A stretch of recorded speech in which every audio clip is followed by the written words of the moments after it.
And that's a memo. Now for the top story tonight, Senators John McCain and John Kyle of Arizona asking Mr. Obama to send 3,000 troops to the Mexican border. For Mr. McCain, this is a reversal. In the past, he opposed troops down there. Senator and I debated the issue a number of times here on The Factor, as you may remember. So what has changed? Joining us now from Washington is Senator John McCain. Now, before we get to the border, Senator, am I wrong about what's driving political cynicism across the country?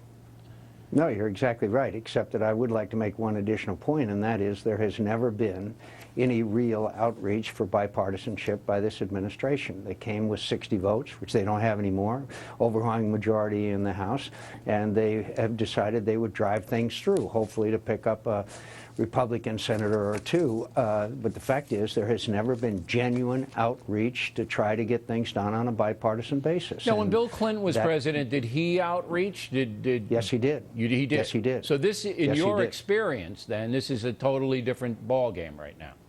Listen, we had some very spirited discussions and disputes with President Clinton, but when the time came, he sat down, we did immigration, excuse me, that's this next topic.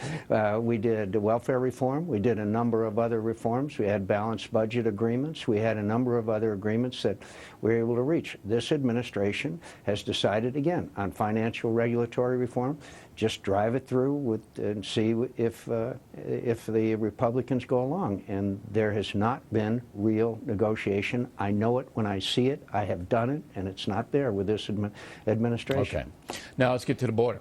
Okay. You've been calling for troops for about a year.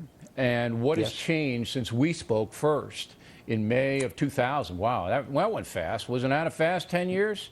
Time flies when you're having fun. 2001, 9 years, 9 years. Yeah. You and I disagreed on the troops on the border, but now you've changed your mind. Why?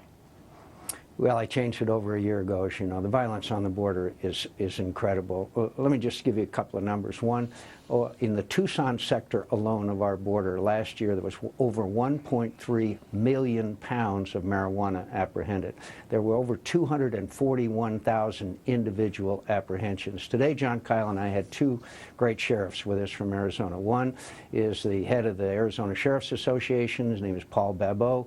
He represents the area where a lot of this is funneling through. And Sheriff Larry Deaver of Cochise County, where the rancher was just murdered recently. As you know. Mr. Krenz. They will tell you, Mr. Krenz, Robert Krenz, you know, wanton murder by what most likely is a drug dealer. They will tell you the violence is ratcheted up dramatically. These drug smugglers and human smugglers are heavily armed, and the violence is reaching a level where, frankly, it's spilling across onto our border, and we need to have troops down there on the border. We need to have an increase in number of border patrol. We need to do this Operation Streamline, where you convict people who are illegals and put them in prison for a while. And by the way, 17% of those who are crossing our border and are apprehended are guilty of crimes that they have committed in the United States of America. Right, you deport them and they come back. This is not just... Look, so I'm with you all the way. But Bill, they have actually committed crimes. I know. It isn't just the crime of crossing the border. Right. So the violence has skyrocketed. You deport them and they come back. All right, look, we're with you here, but what I don't understand is this. The governor of Arizona, call out the Guard. She's in charge of the Guard. Just call them out and put them down there. She can, but you know as well as I do, the state is broke, and it's a federal responsibility. It is a federal responsibility. The Guard was out in 2006, as you know, and it had a very beneficial effect. Absolutely. Military are respected by these drug smugglers and these coyotes, and they did have a beneficial effect. It's a federal responsibility, so therefore the feds should pay for it, and our state is broke. Okay, I got it. Now, next week, the governor's going to sign, we believe, a very stringent state law that gives the police in Arizona very, very broad authority to question people. And a lot of people say it's going to be racial profiling. You're going to look for Hispanics, question them to see if they're here illegally or not. And it's just not fair. And you say what? I say that the federal responsibilities have not been fulfilled. Therefore, the states are acting. The state of Arizona is acting, and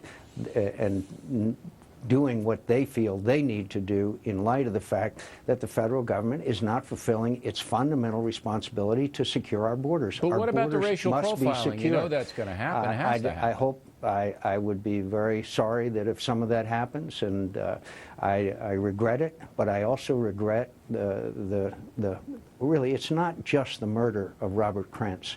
It's the people whose homes and property are being violated. It's the drive-by that are the drivers of cars with illegals in it that are intentionally causing accidents on the freeway. Look, our border's not secured. Our citizens are not safe. Well, there's no doubt about that. I just don't want the law to make things worse, although I would support the law. Last question. You're in a tight race with J.D. Hayworth for the Republican primary. Mm-hmm. Some cynical people, not me, but you know them, saying, look, Senator McCain is now the big conservative. He's not the maverick anymore because Hayworth is more right than you are. And you reply? My reply is that I demanded that we send troops to the border over a year ago. I also would argue that anybody who does pork barrel earmark spending, as Mr. Hayworth did, and gets involved with Abramoff, is not a conservative. I'm proud of my conservative record. All right, Senator. And I'm the same guy. We appreciate you taking the time, and we want to mention to the audience we did have Mr. Hayworth on a couple of weeks ago, so we are fair and balanced here on The Factor. Next on the rundown, President Clinton still pounding.